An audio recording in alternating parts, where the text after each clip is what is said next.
All right, we are in our study on leadership. This is our fourth of those studies. And tonight we are looking at visions, plans, and answers is where we are, and more about how that fits together in a moment. Remind you each time what our purpose is. Our purpose is trying to develop future leaders, both in the near future and distant future, and also to prepare women or wives for husbands to be leaders. This is the kind of things that take place, and here's what they go through. Here are the scenarios that they may have to deal with, and help all of us understand what leaders deal with. And again, I remind you, as we will each time, and we'll say more at the end of this study. By the end of this study, I'm talking about as January comes, end of December, 1st of January, we're asking you to be thinking and looking out among us men who you think may fit into that 1 to 3 year period or 3 to 5 year period, who may be qualified only if they would, and you fill in the blank and turn that information into us. We'll give you the details of that a little bit later, but be thinking along that line. 3 lessons that in the series that we've entitled Visions, Plans, and Answers. And we looked at visions last week. Today we're going to look at plans, and then next week we'll look at answers. And that's where we're considering. Now this is all application. These 3 lessons are application of these principles, and there are other principles we could cite, but we'll start with these 2, which we did last time. What do we see in 1 Peter chapter 5 that suggests that those who are leaders, those who are elders, need to have vision, plans, and answers?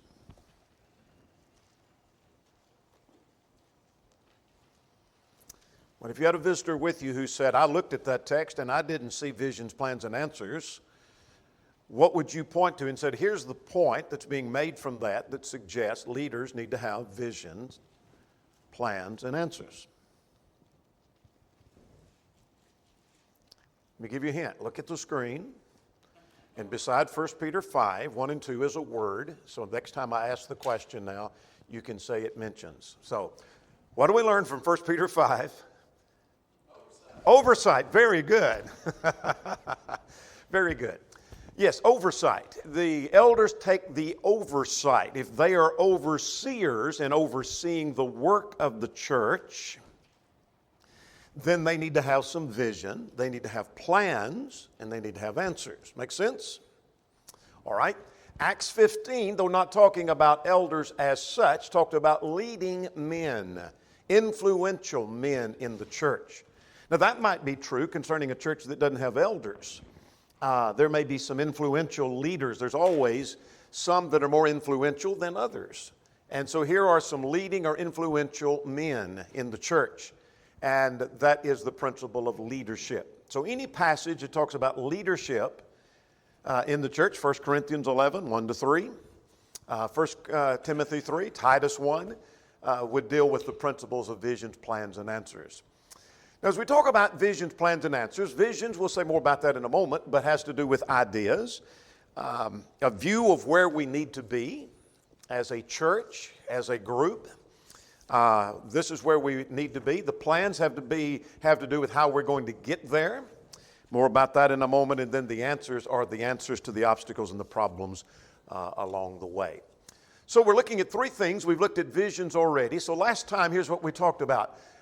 That a leader needs to have vision. What did we mean by that? Your friend that wasn't here last time, if they ask you, what was that about? What would you explain to them? That a leader needs to have vision. Are we talking about prophecy because the prophets had visions? Is that what we're talking about? Foresight, yes. Having foresight, having the ability to look ahead of where we need to be, a dream, a goal. What else would you say vision involves? Be able to perceive something that's not visible yet. Yeah, something not visible yet, able to see that. I can see clearly where we can go, what our potential is, and that it involves setting goals. Now, Nehemiah had a vision. We mentioned this last time. And we talked about it even the previous time as we talked about Nehemiah being a leader. What was his vision? Yeah, we're going to rebuild the walls around Jerusalem. They're lying waste. and we will no longer be a reproach. He could see the wall standing again. And not that we're going to give it an attempt, let's give it a try, let's see if we can get a little ways, and we may not get very far, but we will no longer be a reproach. He had a vision. These walls are going to stand again, so let's rise up and build. Leaders need vision. All right, we're going to talk about plans and what a plan is. So we're going to say several things about a plan, then we'll come to our scenarios that we're trying to deal with. So what is a plan? Leaders need to have a plan. How would you define a plan? Written idea. All right, a written idea. To achieve the goals. Yeah, how we're going to achieve that goal. Yeah, the American Heritage Dictionary says it's a detailed scheme, a program, a method worked out beforehand for the accomplishment of an object, a proposed or tentative project or goal, a systematic arrangement of details, an outline or a sketch. In other words, how are we going to get to the goal? We have a vision of where we want to be, what we want to accomplish, what we want to do, how we're going to get there. We'll say more about that here in just a second. It's an organized way of or steps to accomplish what is proposed. A leader must have more than ideas. He must have plans for getting the ideas done. Would you agree with that? And Nehemiah had that, as we're going to see in just a moment. I want to suggest to you that some organizations, this is true of businesses, I'll illustrate that here in just a moment, but this is also sometimes true of churches, have more idea people than people who can implement the ideas or have a development of a plan for fulfilling those ideas. Would you agree with that? Some people have foresight, so they might have an idea, but they don't have a foresight to see what possibly may happen or interfere with what they got planned. All right, they may not be able to see those obstacles in the way.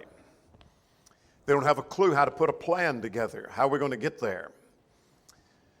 And you can have a lopsided organization. I was a part of a publishing group and was on a board of a publishing group for a while. And while I was on that board, we hired a Christian who did this for a living to go in. He'd go into corporations and analyze the organization to see where their weaknesses were.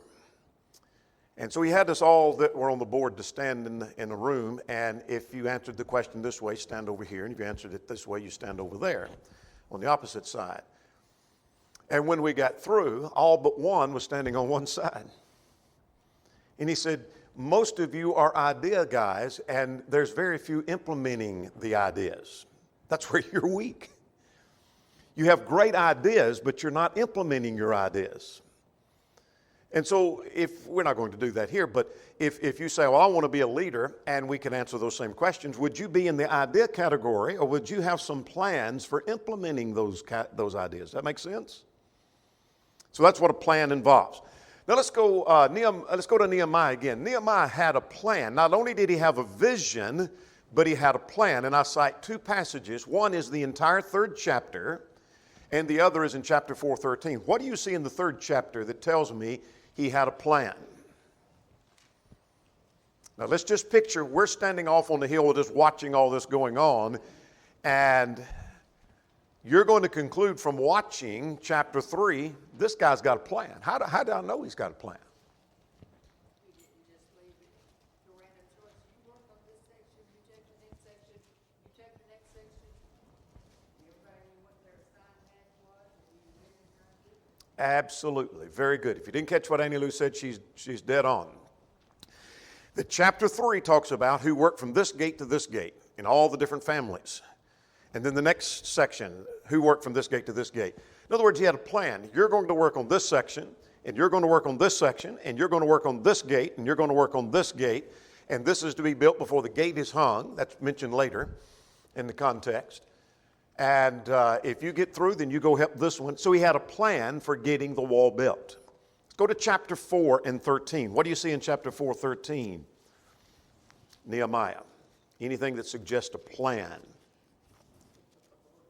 Say again? Yeah, he sets up a guard, he sets up protection, and set them by families. He set them according to their families and the sword. So he set protection, and he also set them by families. He had a plan for getting the job done. That's what I want us to see. Well, let's go further about a plan. Planning is essential to any work.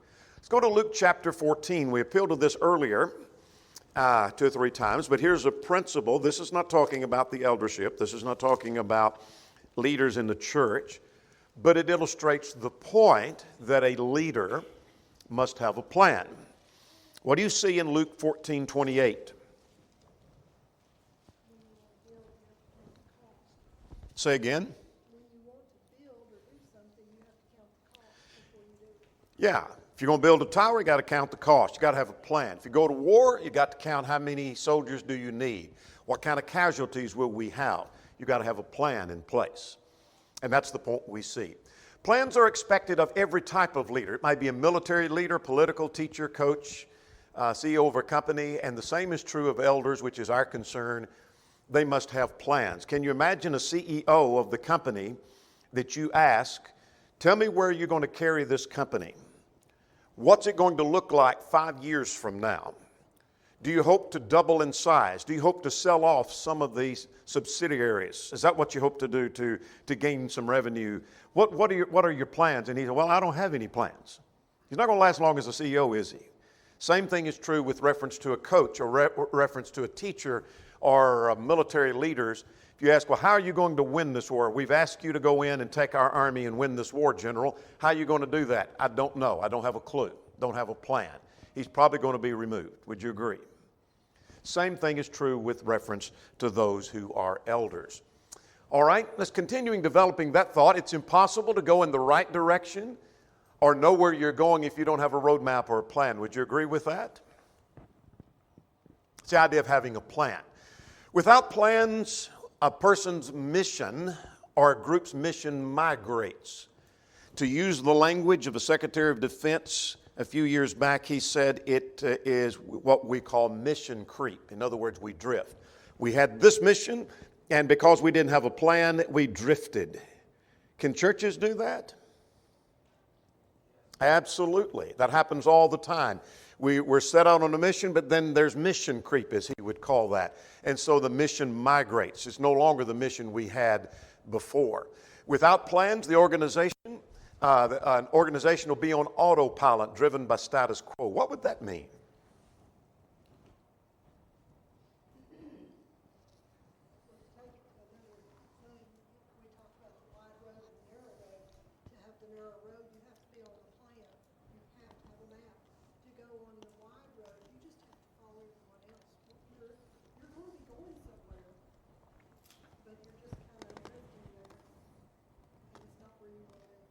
All right, you're just going to be drifting. We're going to be. Can a church exist without a plan? Yeah. There are a lot of churches that don't have much of a plan. They're just existing from week to week to week, and they're not growing. They're not increasing. They may not be dealing with error. They may not be learning what they need to learn, etc. They're just existing with status quo. One leader suggested in some material on leadership that without plans, leadership will be more reactive than proactive. Is that a problem? Why would you say it's a problem? Seems like it'd be more like putting out fires than it would be. All right, you'll be constantly putting fires out. What else? What problem do we have? If you're proactive, you plan ahead and see ahead to the problems that you might face, and you don't wait till the last minute to respond to it or to prepare for it. All right, there's preparation for problems, there's prevention of problems, whereas being reactive, you're just dealing with problems that come because you didn't maybe make preparation for that. And so without planning, you're going to be reacting. Let's talk about some essentials to planning. I'm going to go through this quickly because I want to get to some other things.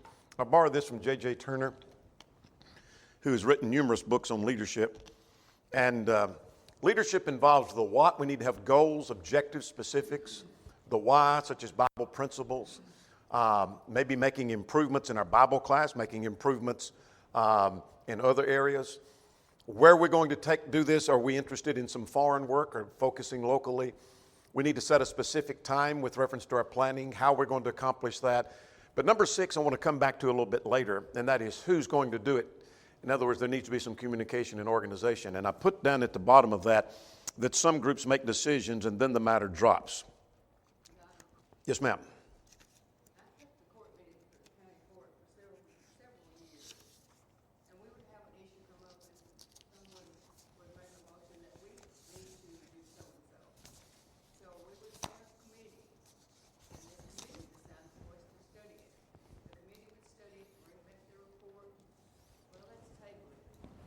year or two, we need to do this because the problems are worse. I think that went on all the years that I kept the court minutes.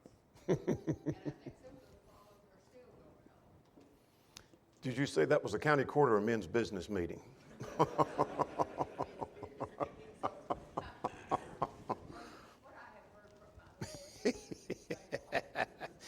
That's not much different, I'll tell you. We'll say more about that in a moment. Very good.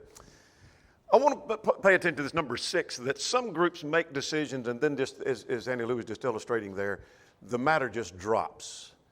That's happened time and again in churches, particularly without elders, but sometimes with elders.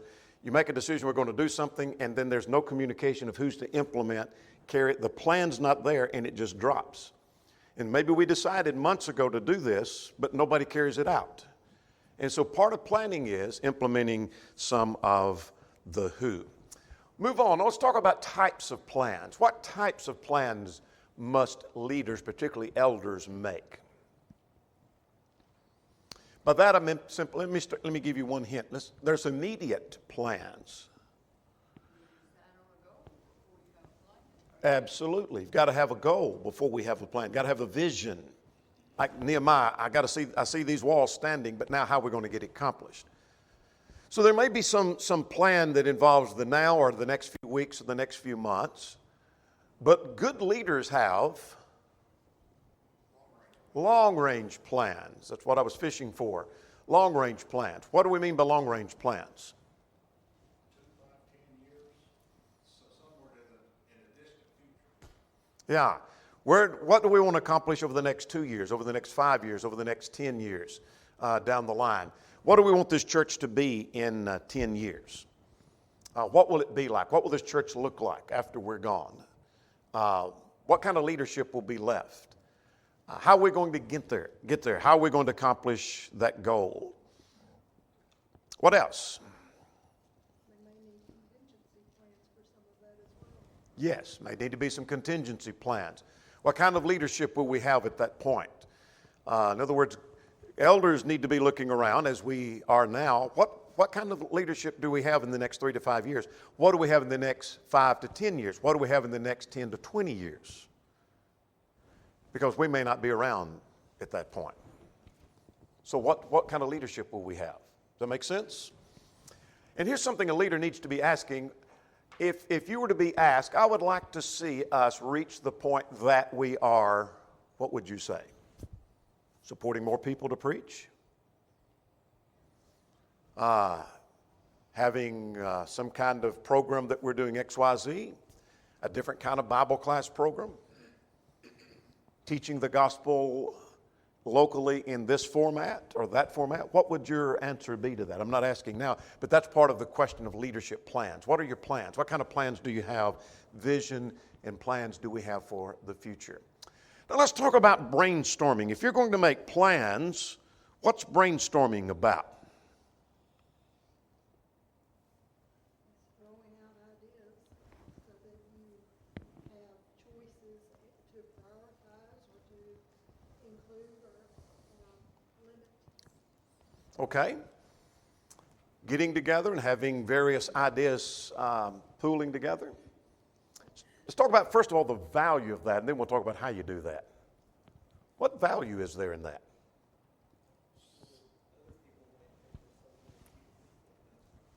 All right. Others might be thinking of some idea that hadn't even crossed our mind.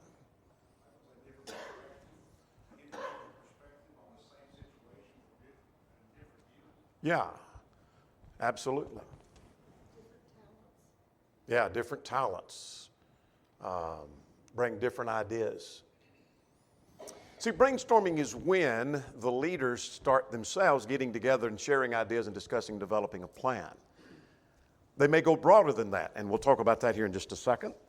The value of that has to do with it involves other leaders. It involves others beside the leadership.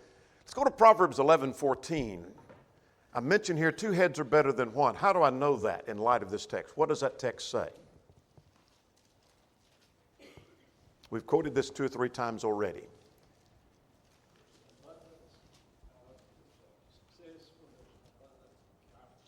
Yeah, in the abundance of counselors, there is safety. That is, 2 heads are better than 1. Isn't that what that's saying? And 3 heads may be better than 2. The idea there is, let's get the idea from somebody else. That's why you have a plurality of elders. We see different ideas and perspectives. There's the value of plurality of elders. The other elders will tell you, sometimes we're talking about something and each elder brings a different perspective and you pull that together, and that's the beauty of having a different background with each elder. Each one has a different background he brings, has a different perspective, has a different input, and there's some value in that. A good leader needs to be open to suggestions. What do we mean by that, and how does that work?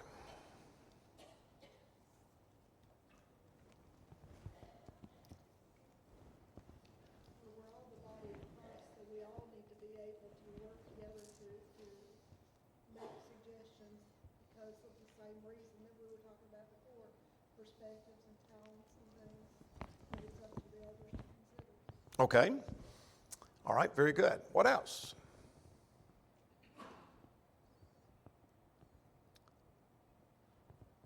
Leaders need to solicit ideas from others. That's one reason we have the meeting with the men, but that's not the only place where we solicit ideas. Any are welcome to meet with the elders at any time with ideas, suggestions, criticisms, or just give an idea. You don't have to have a formal meeting to do that. Just go up to one of the elders and say, I've got an idea. And good leaders will welcome those ideas. That doesn't mean we always implement them, but we want to listen to those.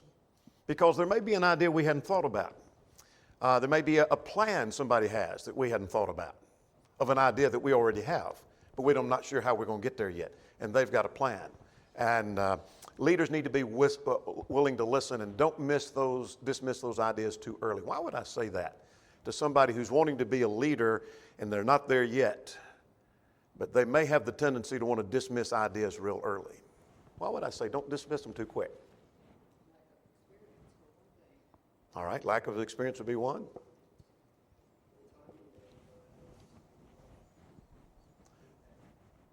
All right, timing may not have been right. We tend to have a bias toward our own preconceived thought. Yeah, We tend to assume that we're right most of the time until we listen to another perspective. absolutely. Somebody said something. Who would, Ed? Wisdom comes in numbers. Yeah, we saw that in Proverbs. Yeah, don't dismiss it too early because it may not be as bad an idea as you thought. I've heard some ideas that I thought were pretty bad ideas, and then I ended up implementing those ideas because I became convinced it wasn't so bad after all. And so leaders have to have that perspective. All right, I'm trying to get through some things because I want to get us to the scenarios in just a moment. This is important as a leader. This is the idea of having a plan. Now listen to this carefully. As a leader, you get further if you present a plan. Let that sink in for a minute. If you are a leader, one of several leaders, let's say you're one of the 4 elders. If you present a plan to the other elders, you get much further. For example, one who raises the question, what are we going to do about thus and so, whatever that problem may not get very far, and what ends up being decided may not be what this leader had in mind in the first place. There's a difference in that kind of leader and the leader who presents a plan and a solution and says, here's what I think we ought to do, and he throws that solution out. Why would I say he gets further? It's already answered some of the questions that were going to come up. Yeah. Absolutely. And so here's a vision and here's the plan how to get there. Does that mean that's what we're going to do? Not necessarily. But one thing that does, that forces an up or down decision rather than what are we going to do? Isn't it much like, let's say 3 or 4 of us as 3 or 4 families get together after services and let's go eat somewhere. Where do you want to go eat? And I say, I don't care. And you say, I don't care. We're not getting very far, are we? But if I present a plan, let's go to, and I cite a restaurant, and let's meet there here's a time, I've got a plan. Now that forces an up or down decision. You're either going to agree to go or you're going to say, no, I want to change that. We may tweak that because you may be allergic to the food I just suggested. So now let's change that. So we're going to be open to change, and it may be tweaked a little bit, and we may have to adjust, but it gave us a starting point. And so what are we going to do about XYZ? Well, I don't know. And so we can spend an hour talking about that and never get anywhere, or somebody can present a plan, and now we're forced to deal with that plan. Does that make sense? That's part of being a leader. All right, let's go a little bit further. We need to raise the question, will the plan work? I don't want to notice every one of these questions. I want to mention some of these. If we have a plan we've put together, we want to raise the question, is it going to work? And the first question needs to be, is it scriptural? Does it fit Bible authority? All right, it does. It's a matter of judgment, let's say. Here's a second question we need to raise. What assumptions are we going on? What do we mean by that? To get out of it, what's the final end going to be? Okay, that may be one assumption. You're assuming that there's a need, and then you have a plan for that need, and that it can be accomplished with the plan that you're presenting. Okay, very good. We may be assuming a need that may not be as great as we thought. All right, we may be assuming something is going to constantly be there. We've got this much money coming in the contribution. That may not be. We may be assuming that. Somebody may have heard rumors that 2 or 3 plants are going to shut down and lay off. Okay, maybe we need to back off and dial some things back. See, I was assuming the contribution is going to continue. It may not. Or maybe somebody says, well, I know of 3 families that are about to leave. Well, maybe we're assuming they were going to stay, etc. So what assumptions are we going on? Who's going to implement the plan? And are they dependable, and will it get accomplished? I've known of times where decisions were made and assigned to somebody, and you knew they weren't going to get it done. And so by default, it doesn't happen. We'll say more about that in a moment if time permits.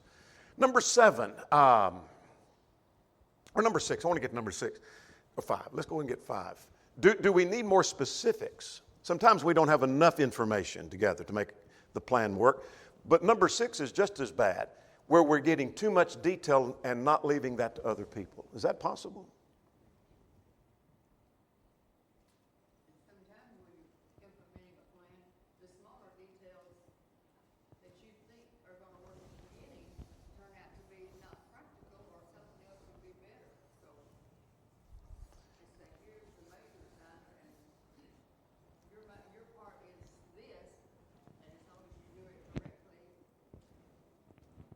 maybe you won't do it like I did. Yeah, exactly right. I have said in men's business meetings in the absence of elders, I promise you this is no exaggeration, where we have spent as much as an hour talking about how to hang a sign that has already been painted on the post, and whether we're going to put the post in concrete, whether we're going to mix it with water, put it in dry. And we get that settled, what kind of bolt are we putting on, how many threads per inch per bolt, and whether or not we're going to put a lock washer or a flat washer. And then when we finally got through with it, we decided whoever puts the sign up, let them put it up the way they want to. They're going to do that anyway. We wasted our time. My point is, in making the plan, we don't need to micromanage. And is there enthusiasm for the plan? In other words, here's our plan we're going to have a Bible class on personal evangelism, but there's no enthusiasm for the plan. It may not go. It may not fly. Make sense? All right. Part of the planning how to create the enthusiasm if it's something that's needed, isn't that what Nehemiah did? When they Absolutely. handled, Absolutely. it was what God put on their heart. Yeah, absolutely. Quickly, I want to mention this, that we need to be willing to alter and change plans because others in the leadership may not have the same idea of the plan that I have. And so we need to be willing to alter. I love the quote that says, this strategy represents our policy for all time until it's changed. Fitzwater said. We need to be willing to amend and change and alter, etc. By the way, Paul, I mentioned there at the end, Paul mentioned in 2 Corinthians 1, he changed his plans. Remember that? That caused some consternation over at Corinth, but he changed his plans and he adjusted and they needed to adjust to the change in plans. All right, I want to mention this quickly and then we're going to go to our scenario. Fundamentals in making plans. Would you agree with this? Don't rush or be hasty. Think things through. Would you agree with that?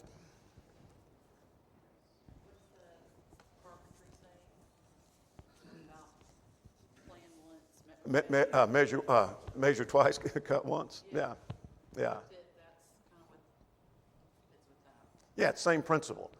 Now, I noticed Ecclesiastes 5 in verse 2 in Proverbs 15 are not talking about leaders making plans. They're talking about our words.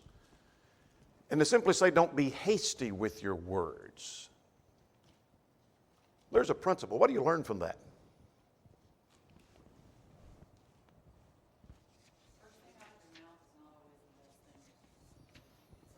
All right.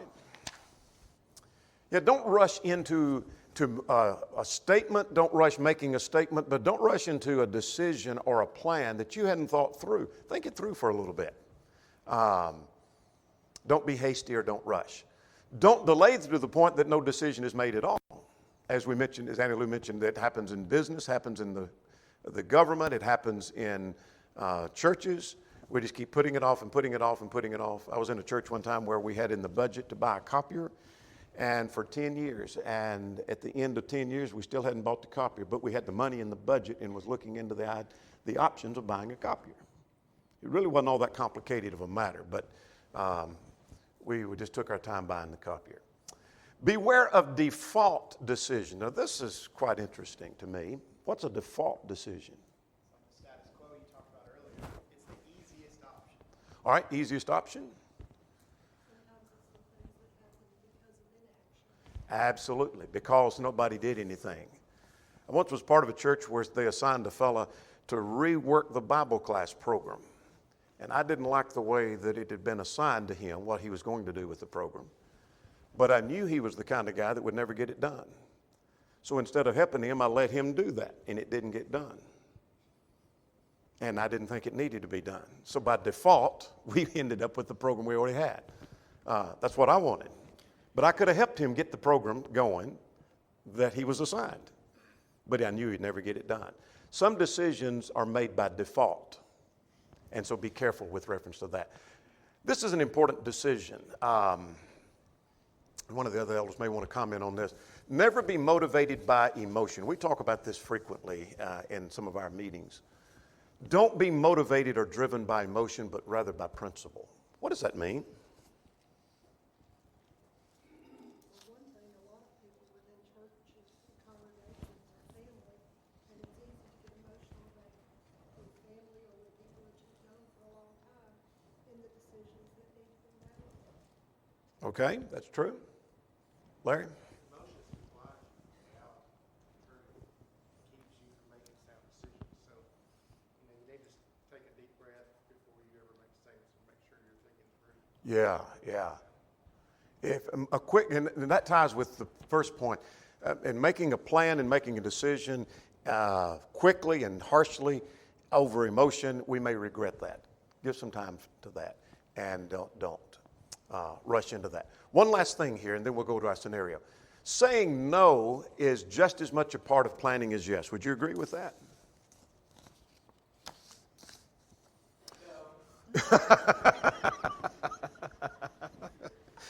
Good point there, Steve. I like what Steve Jobs, who was the CEO of Apple, said. People think focusing means just saying yes to the thing you just got to focus on.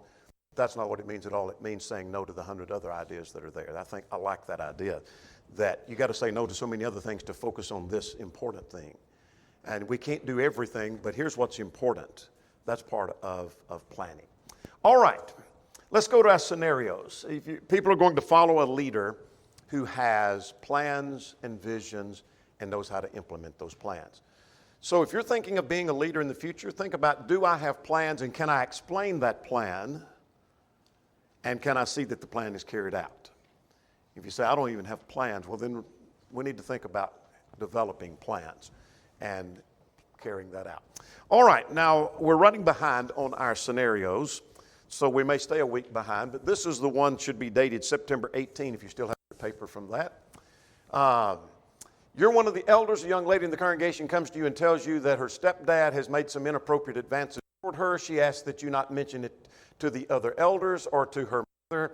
And she wants you to talk to her stepdad about it, but not tell where you got the information. And she asked that if he doesn't correct this, that the elders quit using him in service, prayer, leading, singing, etc. How would you handle this? I've noted this happen in more than one church. Not the same details, but the same general principle. You're one of the elders. How would you handle that?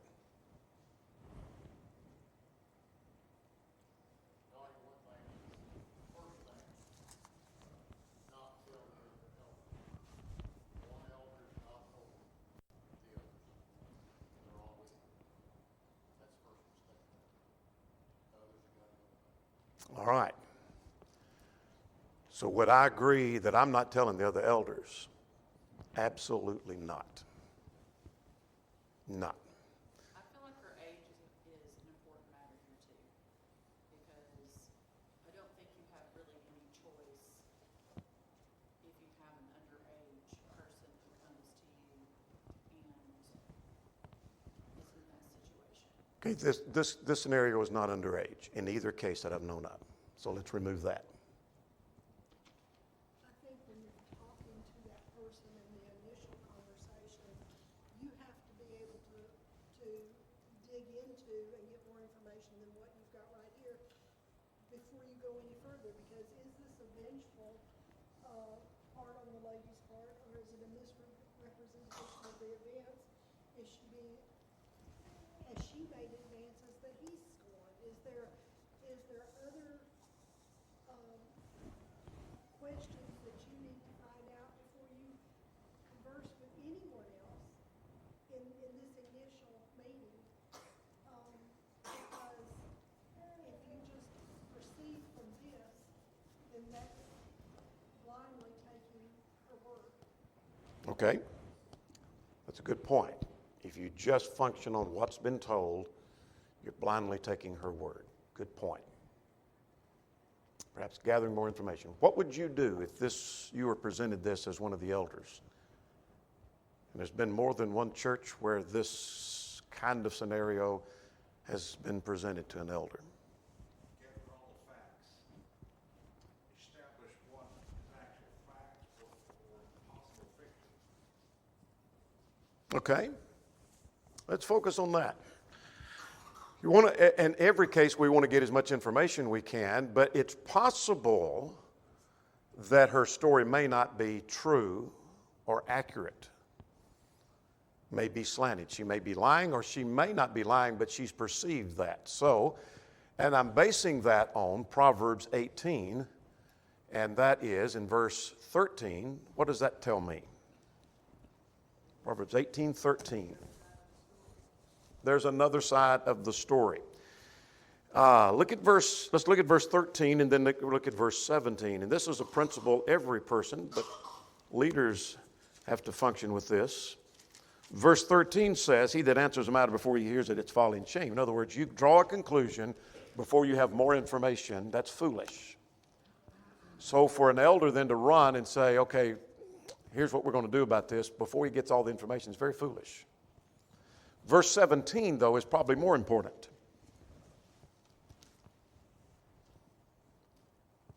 He that is first to plead his cause seems right until his neighbor comes and examines him, means there are two sides to the story, perhaps even more. So, there's another side to the story, to say the least. So, it's possible this is not true. It may very well be true. What else would you do as a leader? I don't think some of her requests are feasible. Mitchell mentioned don't tell the other elders. If she's not underage, you might meet her request about the mom. But at some point, if this turns out to be true, the mom has to know because that's her husband. She wants you to go talk to the stepdad, which I think is appropriate. But how are you going not tell him where you got the information? That conversation can't really even happen. And then if he is guilty, there needs to be more action than just not using him in the service. Yeah. You're right.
Okay, that's a good point. You're right, there are a lot of unknowns in there. A young lady could be 14 or 15, and it could be a young lady who resents the fact that the stepdad is in her life. But it could be a young lady who's in her early 20s who is telling the complete truth. And you could not go and talk to him without telling him where you got Yeah, the information. yeah. Because if anybody else saw it, they should have stepped up immediately or else come to the elder. So there's just so many unknowns in there that if I was an elder, I'd say, why did I desire this place? Nobody told me this was part of it, yeah. This is the wisdom of having more than one elder, Yeah. because usually you have age within the group and experience within the group. And this is as Larry expressed, it's a very tricky situation, first of all, because you don't, if it really happened, you don't know how he will respond when it's known, when it says it was an inappropriate advance. Those things usually happen in private with with those two people involved. And so one way or another, you're taking someone's word for what happened, and the likelihood of him stepping up, if he did do it and saying, yes, I did, and I want to be rebuked for this, is very slim. So both of them expressing their view of what happened. And then it's easy to see a situation and have past experiences that you bring into that and say, this is what he did, when really you're playing off your past history and accusing him when it wasn't right. So there's a lot of things in play in this, and thank y'all. Well, that's, you're right. There's a lot that we may not know, and our time is about gone, so let's wrap up with some conclusions on this. I think much of what's been said is exactly right. It's starting with what Mitchell said earlier. Her request, don't tell the other elders, I don't want them to know, ain't gonna happen. That just ain't gonna happen. We're gonna tell the other elders because they have a right to know if this involves somebody's soul being in jeopardy or a problem we're going to have to address, either by dealing with it or not dealing with it, we have implications. All elders need to know. About telling the mother, in this case, it was suggested that the mother and the dad both, if they knew she was telling it, would be indeed vicious toward her, in the case, at least as it was reported to me. And so, how should it have been handled? I don't know. But I know this principle. You can't take action on him without evidence. Now, I agree that more needs to be done than quit using him in prayer and leading singing. If he's in sin and he's confronted with that, doesn't repent, he needs to be withdrawn from. But we can't do that without evidence. And all evidence was pointing, at least as it was reported to me, was that if she was called into question, she would deny it happened because she was fearful. So how do you approach him when the only evidence you have is her testimony and she's not willing to give testimony? How do you deal with that? So here's the conclusion that I'm drawing, and the other elders can disagree if they want to and share that before we get through. But I'm functioning on Matthew 18 and 1 Timothy 5, which I know we're not simply addressing this case, but both mention establishing things by the mouth of 2 or 3 witnesses. In other words, have abundant evidence. So here is someone who may be in sin, may have done wrong, but there is no evidence that we can establish. Because the only person saying that is the woman who says, I'm not willing to, I won't confront him, and I don't want you talking to him. None of that. There is no other evidence. So how can you function without evidence? You can't. And that's the lesson I was wanting us to see from this is we can't function without evidence. So you might tell her, what if the table were turned? What if the charge was being made against you and there is no one willing to testify, but we're going to withdraw from you just because of the testimony of this one person? We can't do that, not unless there is abundant evidence. George? When you're a leader in a station like this, you have to be very careful of what you do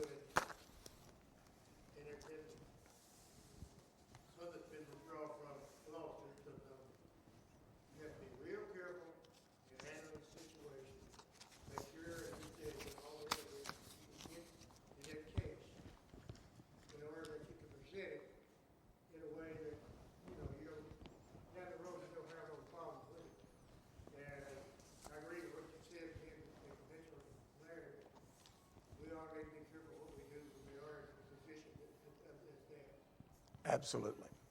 We're going to stop at that. Time is past gone. The next scenario that was for tonight we'll deal with next week, and perhaps the one signed for next week as well.